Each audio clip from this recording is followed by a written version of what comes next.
প্রকৃতির কাছে মানুষ যেন বড়ই অসহায়। চোখের পলকে লণ্ডভণ্ড জনপদ, মুহূর্তের স্রোতে ভেসে গেছে আশ্রয়, হারিয়েছে প্রিয়জন।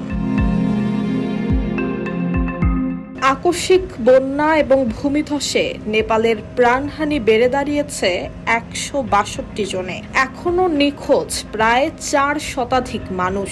উদ্ধার অভিযান যতই এগোচ্ছে ততই বাড়ছে লাশের সারি। ফলে মৃতের সংখ্যা আরও বাড়তে পারে বলে আশঙ্কা করা হচ্ছে।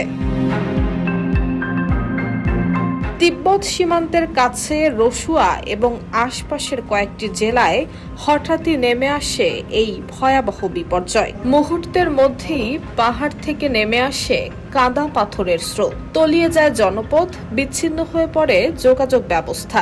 সবচেয়ে হৃদয় বিদারক চিত্র পর্যটকদের নিখোঁজের ঘটনায়। নেপালের পর্যটন মন্ত্রণালয়ের তথ্য বলছে ৪০৩ পর্যটকের এখনো সন্ধান নেই। ব্যাকট্রল জার্মার ভাইরাসের অ্যারেস্ট ওয়ারেন্ট। তাদের মধ্যে ৩৪১ জনই বিদেশি নাগরিক। নিখোঁজদের মধ্যে রয়েছেন ভারতের বহু নাগরিক। এছাড়া যুক্তরাষ্ট্রের ৫৪ জন, অস্ট্রেলিয়ার ৩৪ জন এবং যুক্তরাজ্যের ৩৩ জন নাগরিকেরও সন্ধান মিলছে না। একদিকে স্বজনদের অপেক্ষা, অন্যদিকে ধ্বংসস্তূপ সরিয়ে প্রিয় মানুষটিকে খুঁজে পাওয়ার আকুতি। নেপালে এখন প্রতিটি মুহূর্তেই যেন একটি দীর্ঘ অপেক্ষা।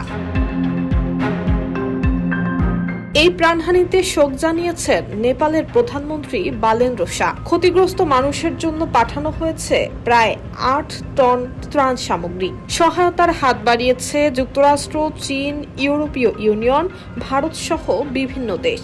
তবে বিপর্যয় শুধু নেপালেই থেমে নেই। তিব্বতের গিরান কাউন্টিতেও বন্যা এবং ভূমিধসে নিখোঁজ মানুষের সংখ্যা বেড়ে দাঁড়িয়েছে ৫৫৮ জনে। তাদের মধ্যে ২৬০ জনই বিদেশি নাগরিক। সেখানে এখনো পর্যন্ত প্রাণ গেছে ৩ জনের। প্রাথমিকভাবে ভূমিকম্পকে এই দুর্যোগের কারণ মনে করা হলেও মার্কিন ভূতাত্ত্বিক জরিপ সংস্থার তথ্য বলছে হিমবাহ ধস এবং ধ্বংসাবশেষের তীব্র প্রবাহ থেকেই এই কম্পন অনুভূত হয়।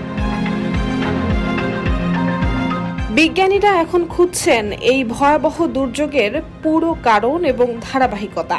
হিমালয়ের জলবায়ু পরিবর্তনের কারণে বরফ গলার গতি বাড়লেও এই ঘটনার সঙ্গে তার সরাসরি সম্পর্ক রয়েছে কিনা তা এখনো নিশ্চিত করে বলা যাচ্ছে না। তবে একটা বিষয় নিশ্চিত, প্রকৃতি যখন তার ভয়ঙ্কর রূপ দেখায় তখন মানুষের সব শক্তি, সব প্রস্তুতি যেন মুহূর্তেই অসহায় হয়ে পড়ে। News desk, Bangladesh bulletin.